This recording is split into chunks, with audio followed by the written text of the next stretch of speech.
From Loudon. They do something called, do you call it a blog? Yeah. Okay, we'll call it a blog, but they have a wonderful thing that they do called Hidden Iowa, where they travel around and they visit maybe little known places, places that aren't so spectacular that they make big time and you hear about them, but that are so noteworthy. And so today, as she will tell you, she's going to be talking about some of the outstanding women that have been in Iowa's history. She calls them unusual and vibrant. And I thought that was neat. And so I'd like to turn the time over now to Mary Kucera. Thank you. Thank you.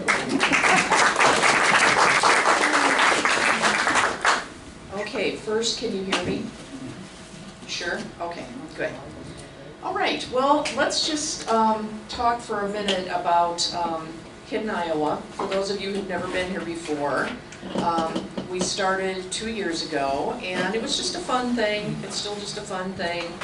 We don't get paid for it or anything like that. It's just a little hobby that we took up after we both retired and had more time.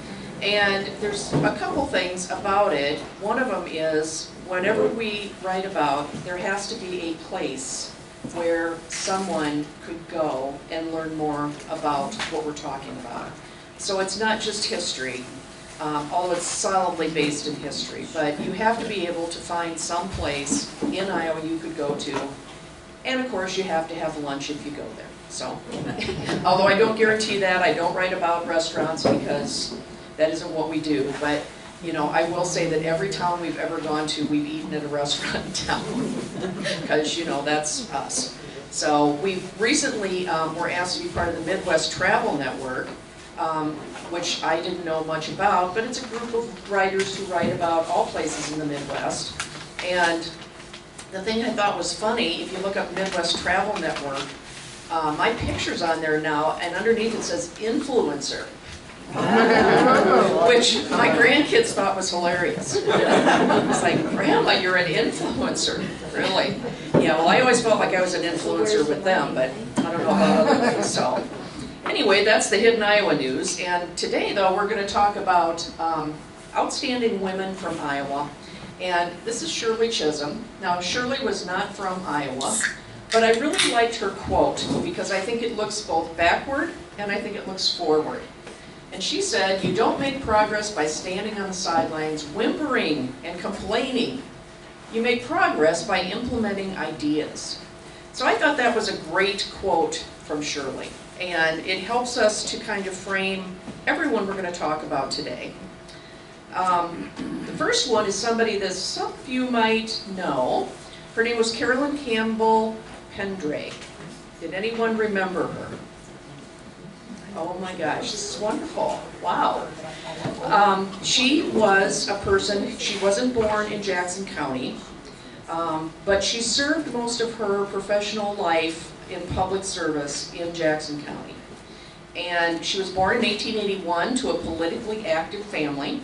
Her grandfather was a state representative, and her father was a state senator. Her mom fought for women's suffrage, and something that Carolyn benefited from that eventually.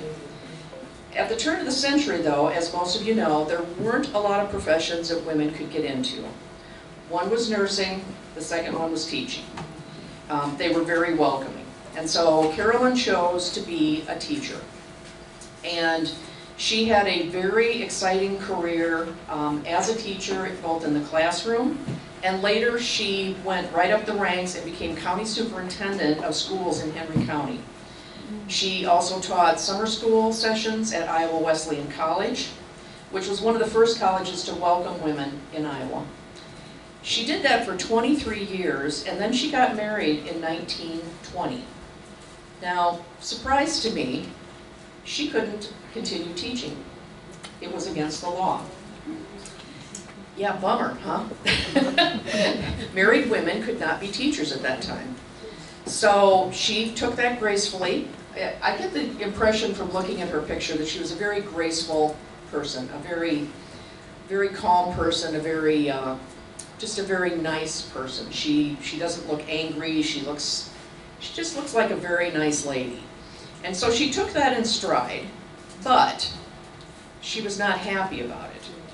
And her friends and family said, you know, why don't you run for office? Because the only way to change a law is to run for office, right? You have to be in there and be the person making those laws. So in 1928, after years of being on boards and commissions in Jackson County, she said, okay, I'll try it. Well, long story short, I'll get into it in a little bit here, but she ran, she won, and she was the first woman to serve in the Iowa House. Yay, Jackson County, huh? Wow. But the campaign was not without controversy. Local newspapers, as I'm sure a lot of you recognize, were often very involved in political debates of the time. Editors were like political people, and they got very involved, and they wrote scathing letters.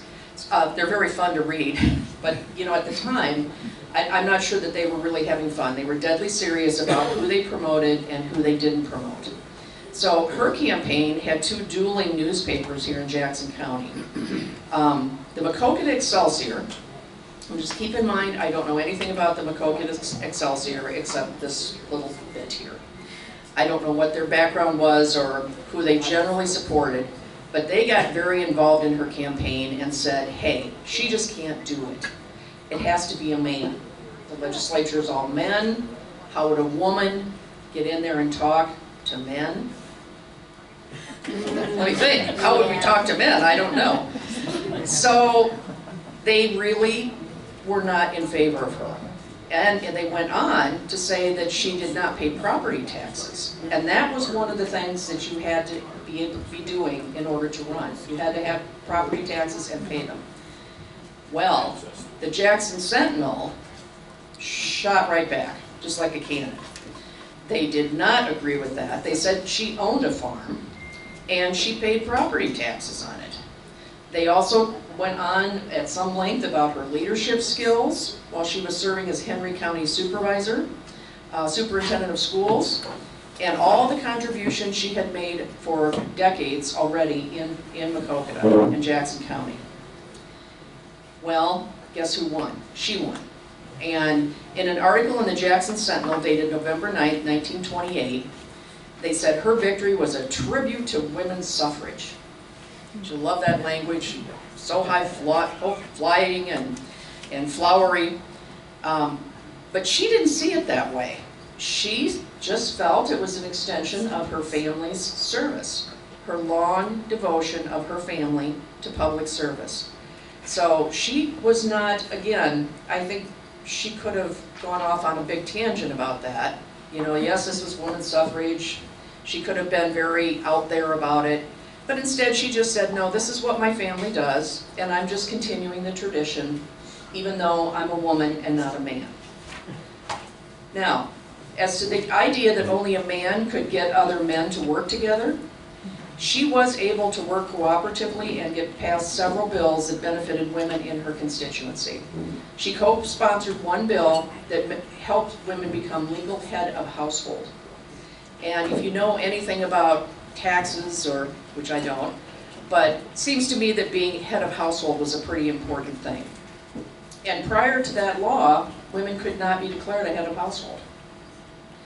Other areas she supported had to do with women's equality, education, inheritance law, and property reform. Well, things seemed to be going so well. In 1932, she ran for the Senate, and she won.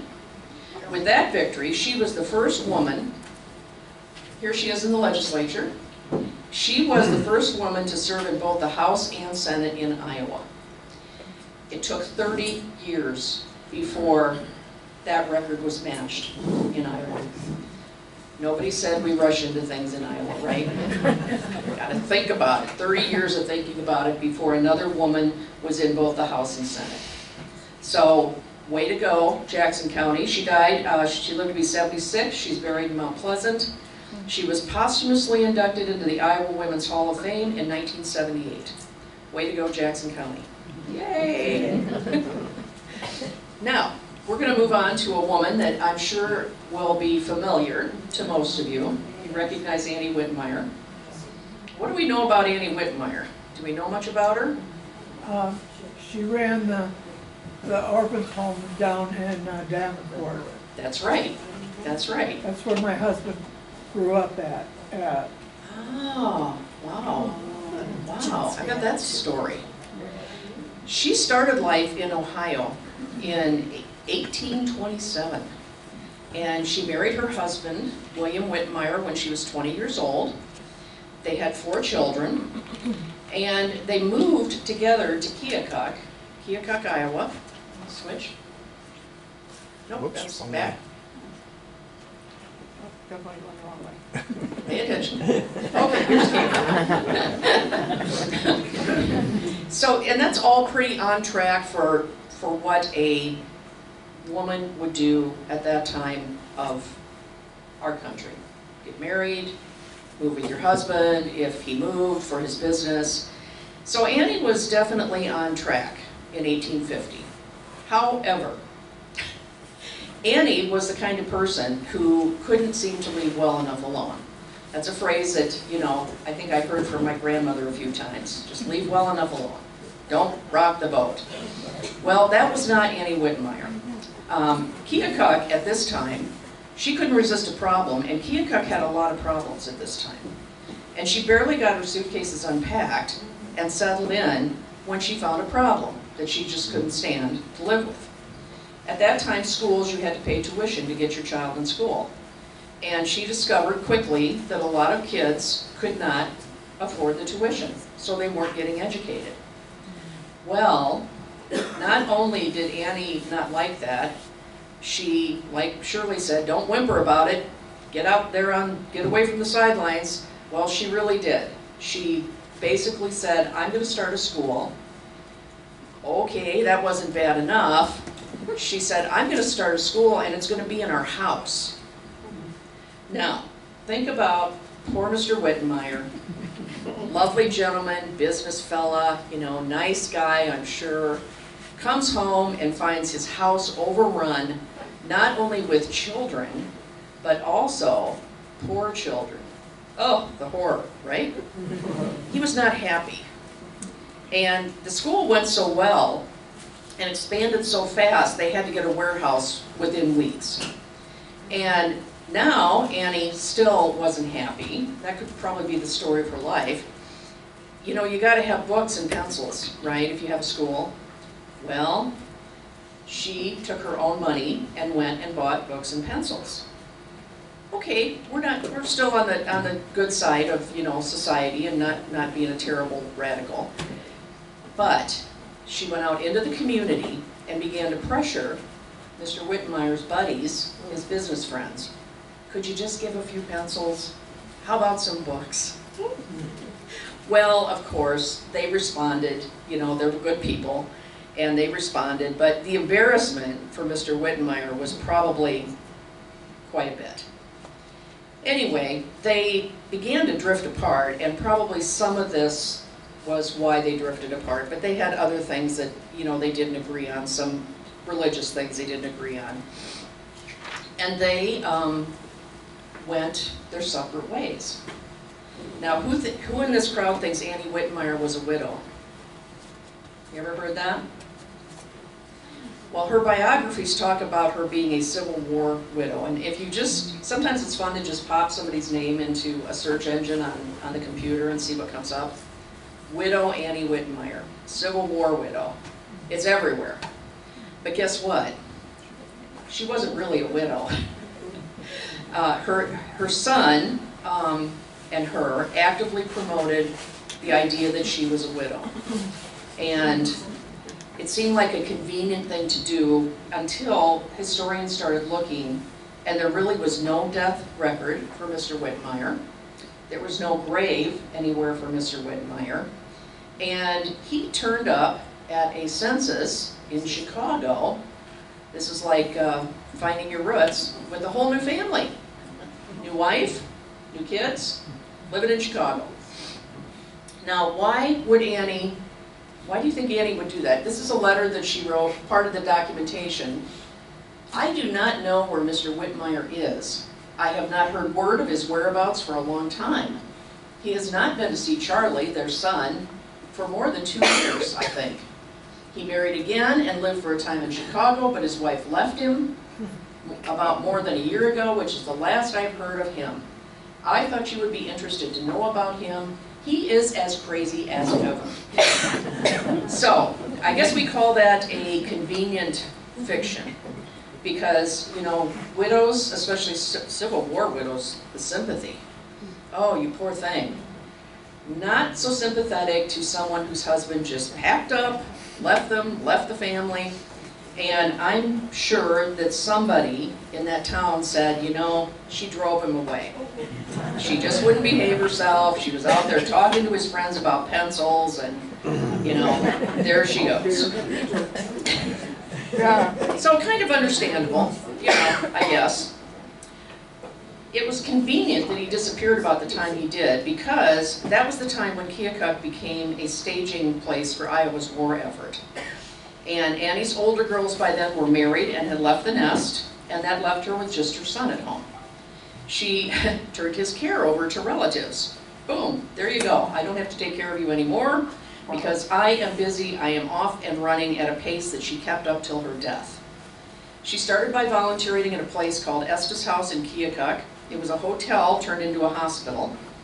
There was poor medical care, terrible food, loneliness. The soldiers were really suffering not only from the conflict and being wounded, but they were suffering from the aftermath, the terrible care that they were getting.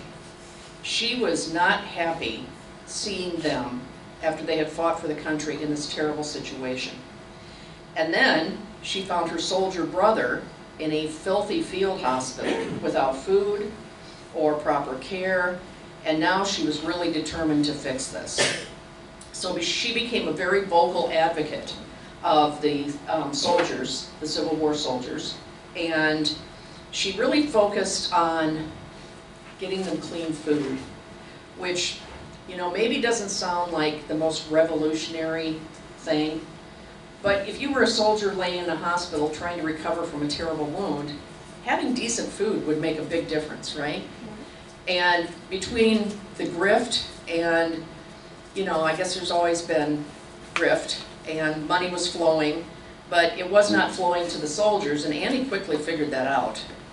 So she was always quite a writer. She was eloquent and very prolific.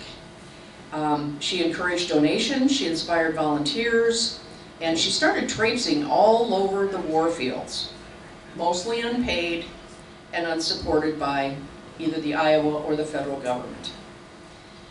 But they took notice, and due to her work, she was named by the 9th General Assembly of Iowa as its first female sanitary agent. She traveled extensively under this because there was actually a little bit of pay to go along with it and a little force. You know, it wasn't just Annie Whitmire, Civil War widow, out there on the battlefield. Now she was a sanitary agent for the state of Iowa, and that meant something. So by the time she stopped doing that, she had designed a system and a standard for food distribution that the military actually continued to use for decades. So wow.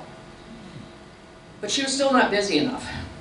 In 1863, she took on the cause of orphans left by the war. Somehow, now think about this for a minute, this is just a woman from Iowa, lived in Keokuk, out there doing stuff. She got the government to give her deserted Camp Kinsman near Davenport, Iowa. Just gave it to her. I'd like to know the story of that, if I can find it, because wow.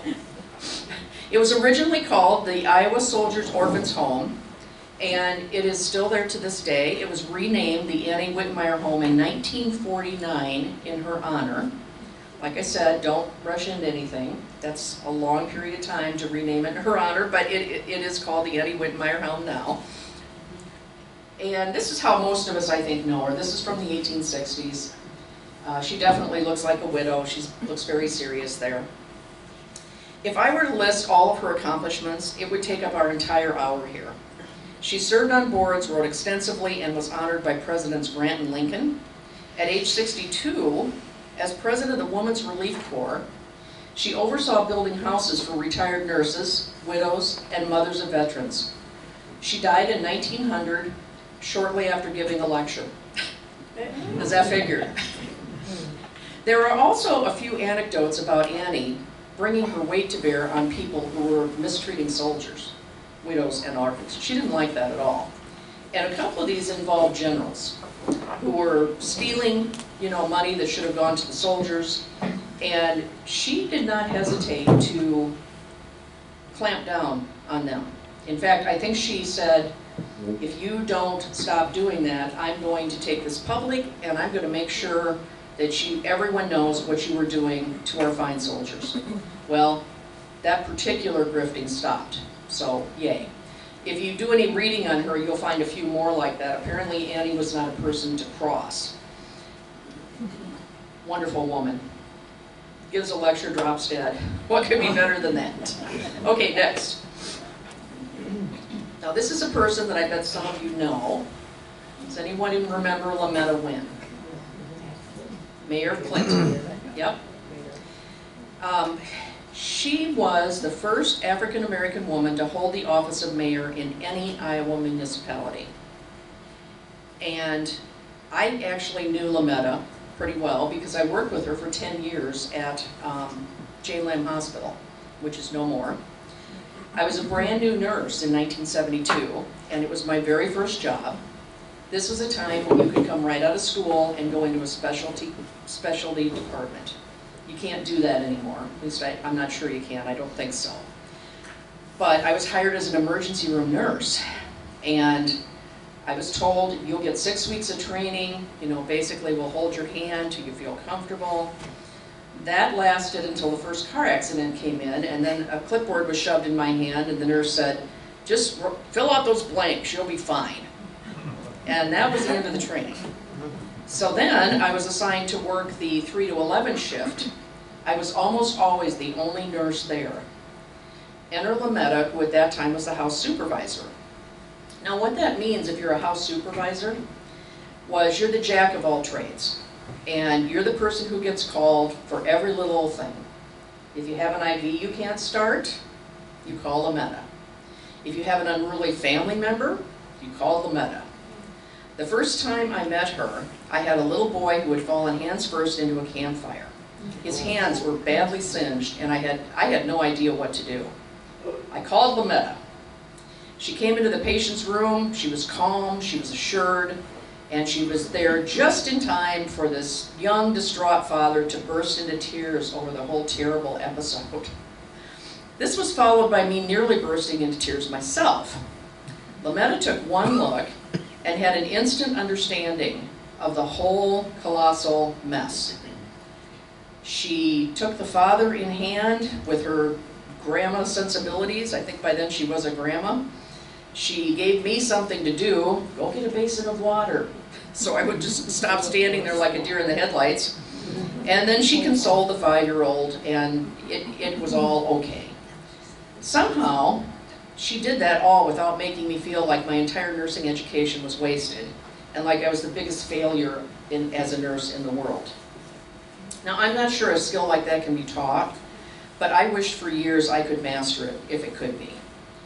And a look at her family gives us a little bit of an idea about where this came from. She was born in 1933 in Galena, Illinois, the youngest of 9 children. Her parents were firm believers in the transformative power of education. And she graduated from high school in 1951. This is her high school picture, where she was the class secretary. She got her RN, graduating from St. Luke's College in Cedar Rapids, and joined 4 other sisters who were nurses. While working, she and her husband, T, raised 10 children in a house with 3 bedrooms and 1 bathroom. Getting all those kids in and out of the bathroom in the morning must have been an excellent way to learn conflict resolution. While raising the kids and working, Lametta was president of the Kirkwood Elementary School PTA. She told me that she got involved with the PTA because her kids were in school there. And really, she just wanted Kirkwood to get some new playground equipment.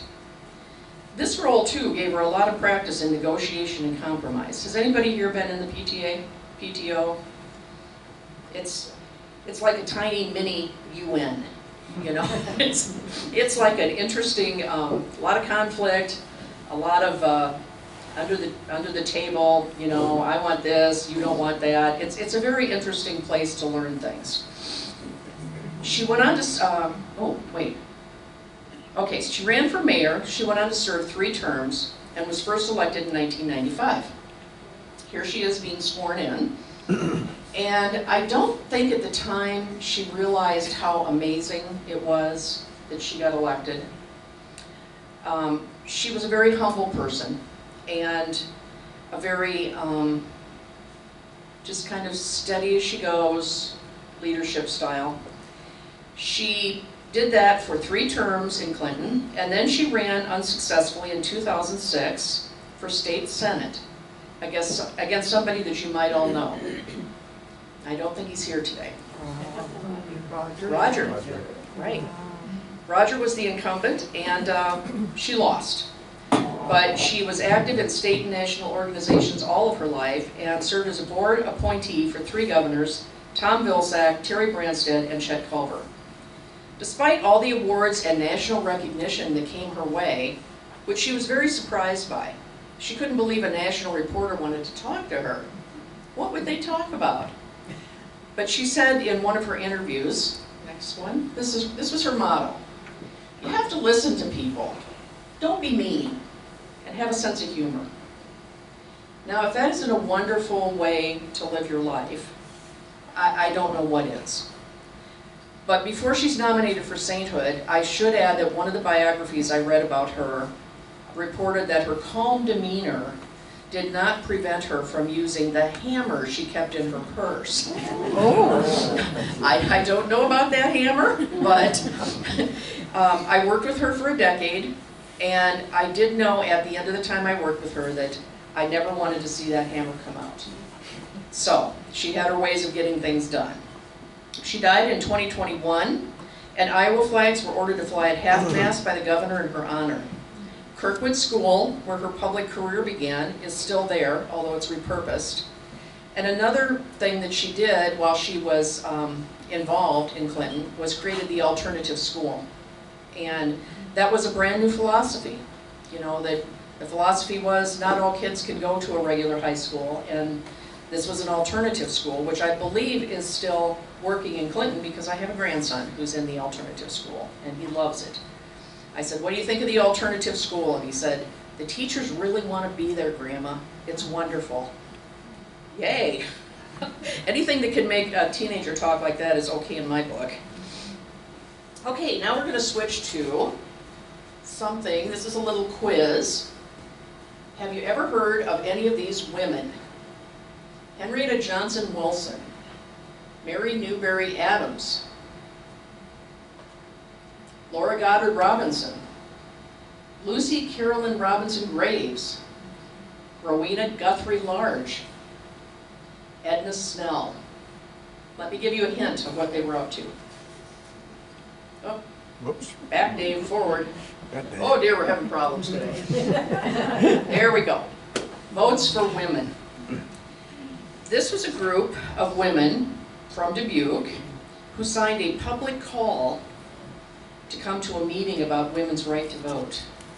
Now, you know, it's one thing to sit in your kitchen and say, I think women should be able to vote, to a group of women. It's really another thing altogether to put your name in a newspaper ad and say, this is what we're going to talk about. The year was 1869. So you got to take your mind back to 1869. Women didn't get the right to vote in Iowa until 1920, when the federal law went into effect. So these women were way, way ahead of their game. 5 of the women were wives of prominent business leaders in Dubuque. One was a school teacher. That meeting that they had was the beginning of the Northern Iowa Women's Suffrage Association. This was the first group of its type organized in Dubuque, and the first one in Iowa. Before the meeting in 1868, we're going to think about now, remember Annie Whitmire and her convenient fiction. Before the meeting in 1868, one of the members, Mary Newberry Adams, had been hosting a conversation club. Well, that sounds pretty normal. Conversation, women talk, you know, they just like to talk. Well, Adams had attended similar conversation circles in the home of her sister, who was married to Michigan Governor John J. Bagley. While the gatherings took place in homes, the topics discussed went way beyond domestic matters: political science, philosophy, physical sciences, literature, and history. Now, Mrs. Adams was not a fringe member of Dubuque society. She was Dubuque society. Her husband was Austin Adams, a very distinguished local attorney who became a judge, and later he was Chief Justice of the Iowa Supreme Court. She ran a large and beautiful house, which I think is still upstanding in Dubuque. And she had a good-sized family that she took care of. Next one.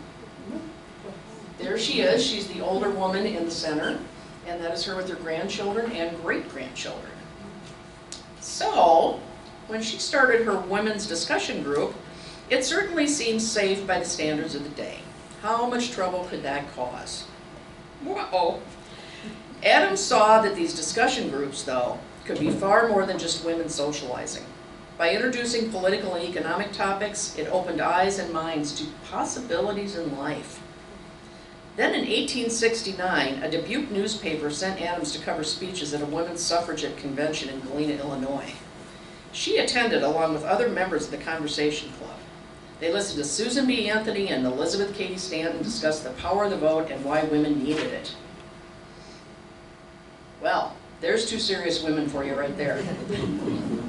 I did not go into a lot of depth about these two women because we're talking about Iowa women, but I did read a funny description of Mrs. Cady Stanton.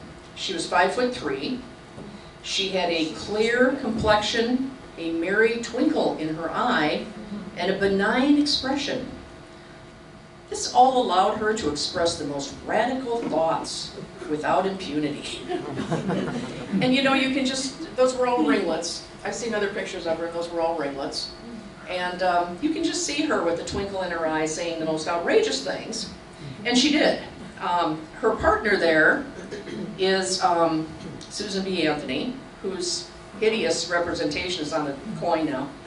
Yikes, couldn't they have done better than that? But anyway, she was a tall, slender person. She was a Quaker, so her dress was always very plain. And she was deadly serious, and she never smiled. Apparently, Elizabeth did all the smiling in the group. She was also a workhorse, and basically I think Elizabeth, who had this massive group of children at home, did all the ideas, and poor old Susan B. Anthony went out and implemented them, all the grunt work that we all know about. Their mission was far more than conversation. It was about equality for women, and that women needed to be able to vote. Now, when these girls from the Conversation Club got back to Dubuque, they immediately started trying to organize the Northern Iowa Women's Suffrage Association. And the cat, as they say, was out of the bag. It became clear that the ideas being promoted by the group were far removed from standard female topics, like sewing on buttons and how are we going to do lunch next week. They became immediately controversial. And here's what one staff writer for a Dubuque paper thought about them. It is presumed that all women who have no children to care for, old maids of mature years, spiritualists, wives of men who are compelled to sew their own buttons on their garments, and who are forced to cook their own meals, are generally expected to be present at these meetings. Now, was that anonymous staff writer correct? Was it just old maids and women who forced their husbands to sew on buttons, who wanted to vote? I have to say that there were a lot of other similar quotations at the time. There was definitely a huge groundswell against, it was so vitriolic. After I read through several newspaper clippings, I thought, how did they go on? Because, man, people really thought this was a terrible idea. And women thought it was a terrible idea. And they spoke out against it. But let's take a look at some of the people in this group and see, were they really old maids? Our first one is Lucy Carolyn Graves, and she was one of the founders of this group. She was born in 1842 in Salem, Massachusetts. She married Julius Kingston Grave and was an important banker in Dubuque. He was a state representative, and in 1867 he became the mayor of Dubuque. She was only 26 years old when she got involved with them. They lived in Dubuque their entire lives. She died in 1889 and is buried with her husband and many family members at Linwood Cemetery up there. Very pretty young woman there. Okay, our next person who was in the group, I could not find pictures of everybody, which is kind of telling, but the ones I did, I will talk about a little bit. This is Sally Rowena Guthrie Large, they called her Sally. She was born in Morgan County, Ohio in 1822, also a co-founder. She married William P. Large, a successful merchant in Dubuque. I think he sold boots. Had a big store on the main street of Dubuque. She was 47 years old when she got involved with the fight for women's voting rights. She ran a huge household. She had 11 children total and was an active community member until the day she died. She's also buried at Linwood Cemetery. And our last person that I found a picture of is Laura Goddard Robinson. She was born in 1832 in Vermont. She married Franklin M. Robinson in 1857. He was an attorney and he was also the law partner of Austin Adams. So there was a connection there between the women. Their husbands were partners. They had 4 children, one of whom died in infancy, so she'd experienced grief. So I would say that the Iowa Women's Suffrage Association was not composed of old maids, childless women, but they were wives of lawyers, mayors, legislatures, and merchants. Several of them came from prestigious New England families, some going back to the Mayflower. Between them, they had more than 20 children. They ran busy households and hosted business events for their husbands.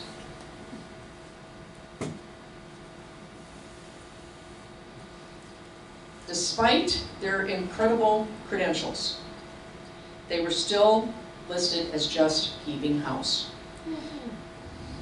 Now this is a diary from Laura Robinson Goddard's little diary she kept every day, as many women do. She wrote in here, it's hard to make out, I was elected director of First National Bank and Dubuque County Bank, along with the price of oysters, daily totals of household expenses, and every day, the weather. Cold, hot, really cold. Is it any wonder that women thought they should vote? Because no matter how amazing what they were doing was, it didn't really matter.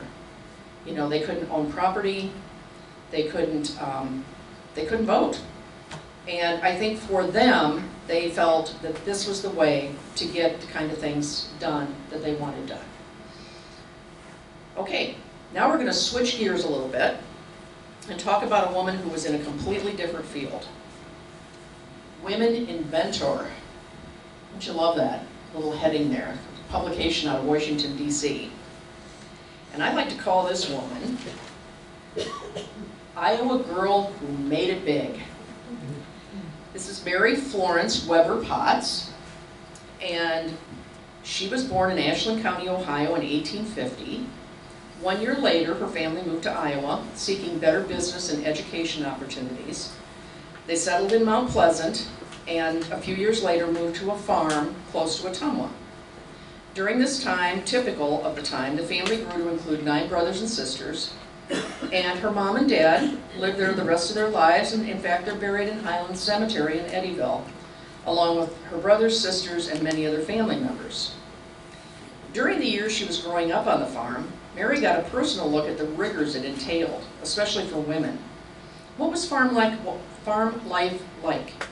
Women did all the cooking, milked the cows, churned the butter, made the clothes, washed the clothes, tended the children, had the children, and on and on. And diaries kept by Iowa farm women at this time display an unending progression of really hard physical work that was broken up by childbearing, tending the sick, and sometimes being sick themselves. So farm girl Mary met and married Joseph Hunt Potts in 1868 in the Episcopal Church in Ottumwa. And, you know, that's the kind of thing you did. You met someone, you got married, they had a child, they had a boy in 1870 in Iowa. And by the time, though, the daughter was born, they had one son and one daughter. In 1873, they moved to Philadelphia. Now, I don't know how much of moving to Philadelphia had to do with Mary's success, but it's clear, based on what she invented, that she thought her life growing up on an Iowa farm was just really too darn hard on her mother and sisters. And, you know, maybe some people would have said, well, like the Dubuque group, I need to vote. That's the cure for this. Maybe they would have said, I'll just go and actually do the work. That's the cure for this. But no, she had a mechanical brain. And she decided that instead of it being inevitable, she would try to think of a way to make that drudgery easier. And she especially hated ironing. Now, you have to understand what an iron was at that time. And as I know we've all probably seen this, it's a big hunk of cast iron, right, with a handle, a really hot handle. She didn't think that was a very good idea. And you laid the thing on the stove, the cast iron, then you'd have to have a pot holder to pick it up, and you'd smooth out the wrinkles. And not only would you have to have a pot holder, you'd have to have some pretty good biceps, because it was heavy. And women often got burned as well, picking up hot irons. And ironing was something you did at least once a week. You might even do it every day. I mean, I remember my grandmother ironing sheets, which, I mean, I hope nobody in this room irons sheets still, but if you do, more power to you. So she took her mechanical brain and invented something called Mrs. Potts Cold Handle Sad Iron.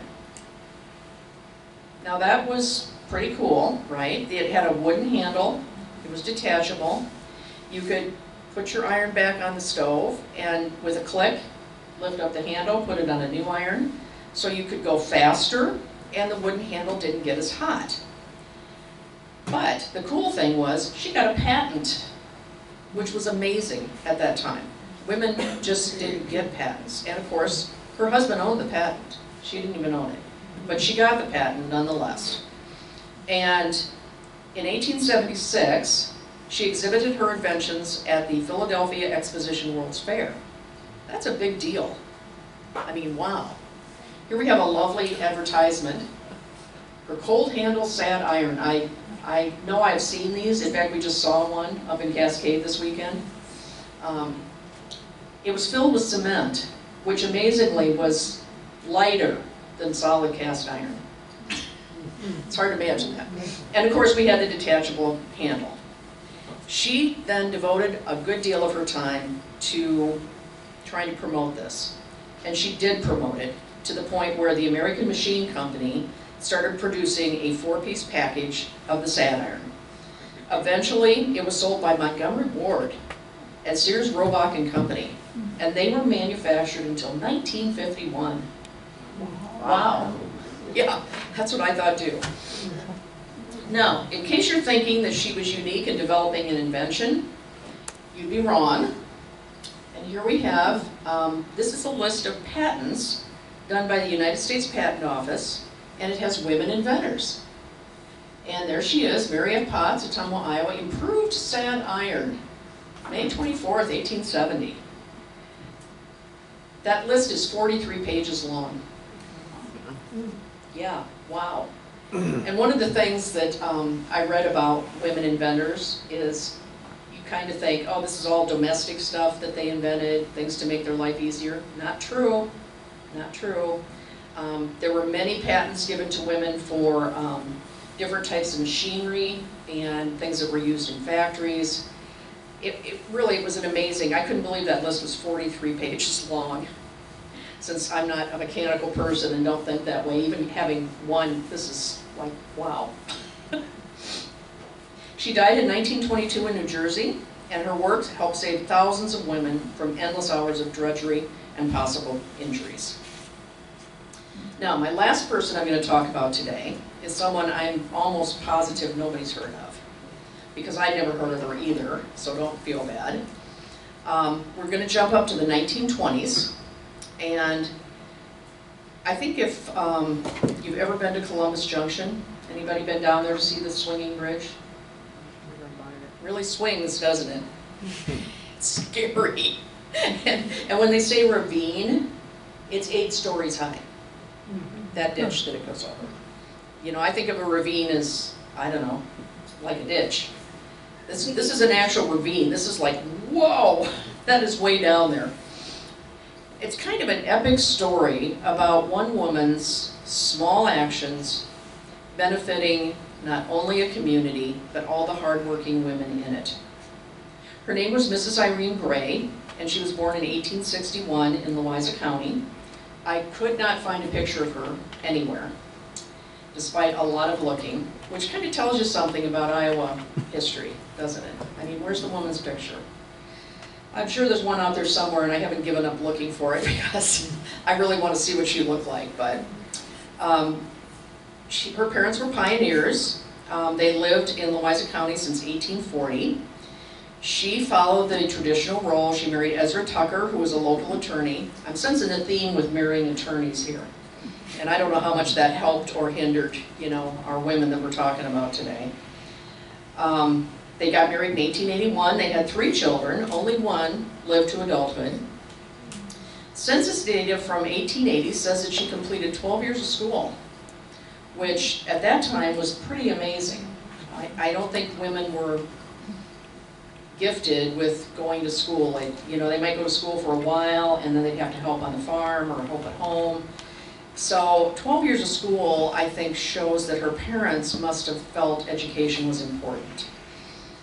They lived in Grandview, and there was a place in Muscatine called Grandview Academy. So I'm thinking it was here that she probably received a lot of that education. But a good part of her life was spent caring for her family and managing her husband's social life. In 1920, though, a challenge arose in her town that she just couldn't resist. To understand what she was facing, you have to go back to the early days of Columbus Junction, or just go there today and look at that ravine. Between 3rd and 4th Streets, there was an 80-foot ravine. Townsfolk were obliged to walk several blocks around it to get where they wanted to go. This was especially hard on women who lived there because they were often carrying baskets of laundry or produce.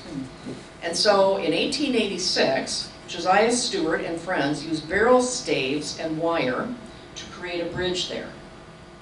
Okay, that's like terrifying. If you've ever seen that ravine, it's like barrel staves and wire. I don't think so. People liked the convenience though. And eventually when that collapsed, a second and sturdier version was built. I hope it was a little more than barrel staves and wire. That one lasted until 1902. It was replaced with a suspension bridge. And this is the suspension bridge, which, you know, looks pretty sturdy. And I don't know if you can really get a idea of how deep that ditch is. But those are the tops of trees right there. So you're looking down on the tops of trees. And people, it was 262 feet, and in 1920, 2 fellas were on it, and it collapsed. And they fell all the way to the bottom. By some miracle, neither one of them got hurt. And people, you know, were like, oh, thank heavens, you know, we really like that shortcut. But nobody appreciated it more than the women who lived in town, who were still toting around baskets of laundry, baskets of groceries, and despite that, the future of a replacement bridge was in doubt. Because the town, you know, didn't have money, and there was the whole safety issue, especially after the bridge plunged to 8 stories and 2 people fell. They needed $2,500. Now $2,500 today, then, would be about $39,000 today. So it's a pretty good chunk of change for little Columbus Junction. City Council just said, you know, we can't come up with it. We're just not going to do it. Well, Irene Tucker didn't like that. She started a campaign that was largely based with women in the community. Now, has anybody here ever baked, eaten, or managed a garage sale, or a bake sale? Cookies. I think we all have. This is how she started the campaign to raise this money. And tried and true methods of fundraising from 1920 to 2024 apparently haven't changed a lot, because she did bake sales, she did box suppers, she did dances, and also white elephant sales and plays. Now, I'm sure that all the cookies they baked did not come to $2,500. So I'm sure that there were a few generous menfolk in town who were getting tired of their kitchens constantly being full of chattering women and cookie baking stuff. So eventually the money was raised. They built a wonderful bridge. That bridge is still here 100 years later, which is just amazing. Her effort was so memorable that in 1942, Sante Graziani was commissioned by the Works Progress Association to paint a wall in the post office of Columbus Junction, several walls. It's called Lover's Leap, and it portrays, this particular scene portrays one of the dances that Irene Tucker organized. And you'll notice there are women in that dancing, which is pretty cool. It's still there in the post office. If you can get into the post office, you know, we've all had our hours shortened up at our post offices, but that painting is still there, and there's other sections of it that are quite beautiful. This was called Lover's Leap, which was the other story about the swinging bridge. And that was, you know, the traditional two lovers, they couldn't get together, someone plunged themselves into the ravine. Never found any historical data to see if that was true, if it actually happened. And I was far more impressed with Irene Tucker and her cookie baking organizational skills. By the time this thing was painted, which really memorialized her, she was living in Aberdeen, Washington with her son, and after her many years of service to Columbus Junction, she was memorialized on a plaque at the bridge, which mentioned her by name. And this is the plaque. It's also in her obituary, which I think is kind of interesting. It must have been a really, really big deal that she organized this. And for it to be, that was how I found her name, was we went to the 100th anniversary, and I thought, Mrs. Irene Tucker, wow, I've never heard of her. Thing I think that was interesting was she organized the community. You know, she started with women, but clearly, like I said, you couldn't bake enough cookies to raise that much money. And she clearly managed to somehow reach out to many other people in the community and raise money. I think it's wonderful to see that 100 years later, that bridge is still there. Now, let's pop back to Shirley and her quote. You don't make progress by standing on the sidelines. You make progress by implementing ideas. Shirley, like the women discussed here, had several firsts. She was the first African-American woman elected to the U.S. Congress. She served there for 7 terms, during which time she authored over 50 bills and was dubbed Fighting Shirley. She ran for the Democratic nomination for president in 1972, first black woman to do that, and of course she lost. But I think her fighting spirit, you know, sort of encapsulates all the women we've talked about today. They saw something they didn't like. They didn't just say, well, that's just the way it is. Annie Whitmire didn't just sit back and say, well, you know, those poor kids, they aren't going to get an education because, oh, well, I don't care. She went out and fought for it, and in the process, you know, lost her husband. So there was a cost to this, a big cost for some of these women. And they took their ideas for a better life, they stepped out of their comfort zone, and in the process, they changed the world. Now, were these all huge changes? Some of them were. Women getting the right to vote was a huge change. But was a bridge in Columbus Junction a huge change? Well, it was for the women that lived there. So I think when you think about what we are thinking based on as women today, I think it's important to remember that many, many, many unnamed women fought for lots of different causes, not just voting. You know, we hear a lot about voting, but they fought for other things that would make life better. And I think a good deal of it came from them wanting to make life better for their families. It came out of a wellspring of, you know, this isn't good for my family, for me to be tired every day from ironing all this stuff and all the other hard work I have to do as a farm wife. So that's important, because when you read about, I know when I read about people like Annie Whitmire, sometimes it's so overwhelming. It's like, oh, what could I possibly do that would be the equivalent of that? But that's not the case. There's lots of things that many people can do, and sometimes it's a small thing, sometimes it's just talking to your family about what you think is important, and education, thinking about how education is a really important thing for your kids. So that is all I have for today, so I could do a few questions, a couple questions. Bonnie? I want to know what's next. When are you coming back? Well, this is good because Mother's Day is coming up. Good.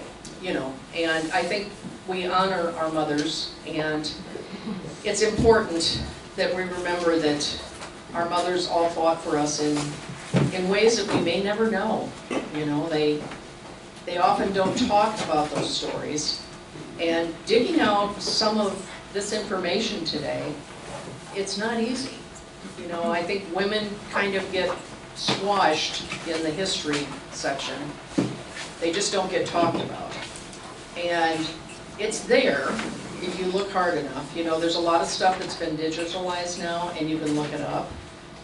But in general, you know, it just kind of gets lost. So if you have older relatives, or you yourself have stories, you think they're not important. Oh, no one would want to hear about that, right? That's what my grandma used to say. Nobody wants to hear about that stuff, Mary. Well, yeah, I do. I do want to hear about that stuff. That's how I got a story out of my own grandmother about going to Lawrence Welk ballroom and dancing with my grandfather. No one wants to hear about that stuff. I do. And I think, you know, by telling those stories to our kids and grandkids, it's really important. You know, yeah, I'm not Annie Whitmire, but you know, you don't have to be, I guess is the takeaway that I got from this. You don't have to be, you know, Katie Stanton. Although I kind of would like to be. I like that description of her. The twinkling blue eyes and then saying the most outrageous stuff possible. You can just look at her picture and she does look like she was kind of a twinkle. So, any other questions today? Yeah? There's another Iowa lady that was involved with women's suffrage. Her name was Carrie Chapman Catt. Ah. Perhaps a visit to her home south of Charles City would make a good road trip for you guys. That would be really fun. And it's not that far away. No. What is it, about 6 hours? No, not Not that far? 3.5. One of the things I discovered in doing this research is I was filled with amazing women. You have to look for them. You know, like the diary of Laura Goddard. She was at the Supreme Court, keeping house. That's what she did. But she was actually giving arguments at the Supreme Court. You'd never know that if you really weren't looking, because her listing, even on the Iowa Digital Library, was underneath Pioneer Women. Okay, I would expect Pioneer Women to be arguing at the Supreme Court, would you? I mean, wow. So they're a little bit shrouded in mystery, and you really have to dig. And do go home and think of your own stories, and think of your mother's stories as Mother's Day comes up, and how important those women all were to all of us. I, for one, am glad to vote. You know, I may not always get my way, but I can express my opinion, and I think that's important. I had a grandson that was sitting at my table eating one day, and I was sitting across from him, and he stopped, put his things down, and he looked right straight at me and he said, "Grandma, what did you eat when you growed up?" And I said, "Everything on the table." That's what it was. I think questions like that can help, our younger generation put things in perspective. What did you have to do as a pioneer in this state to get food on the table? I mean, it was a lot of work. And now we're so spoiled, all of us. We go to the grocery store and, my friend called me the other day and she was complaining because she went to Walmart and they didn't have purple grapes. I'm like, well, eat green ones. For heaven's sakes. You're so spoiled. I'm spoiled. We all are spoiled. But I don't know that younger people have any conception of that. I just don't think they do. And for a lot of them, he asked the question, you could have told him. We had to have a garden. We had to have a big garden. I remember the days of big gardens at my house, not fondly at all. What I mainly remember was tomato fights with my kids who, yes, you go out and pick tomatoes, and the next thing I know, they would become dragging in with tomatoes dripping down their... Wow. Yeah, we did the garden for quite a while, and then I figured out my neighbor had, hundreds of pounds of excess tomatoes. And I would just go over, slip her a $10 bill, and drag them home. It was so much easier. And now people say, do you guys have a big garden? It's like, nope. Nope, we have flowers in our yard, and no big garden. If we want to do some kind of big canning, I still do canning. We go to the farmer's market, or I talk to my neighbors. I have a neighbor who gives me rhubarb, and I don't have to grow all that stuff myself. So. But in the days past, if you didn't grow it yourself, you didn't have it. There was no grocery store. That very idea is just almost too much for my grandkids. You mean there was no Quick Star? No. There was no Quick Star. There was no Walmart. Well, Grandma, how'd you get food? Well, there were stores, God, and then you really feel old, right? It's like, oh, I'm getting so old. Thank you, everybody, for coming today. I hope you enjoyed it. And we were.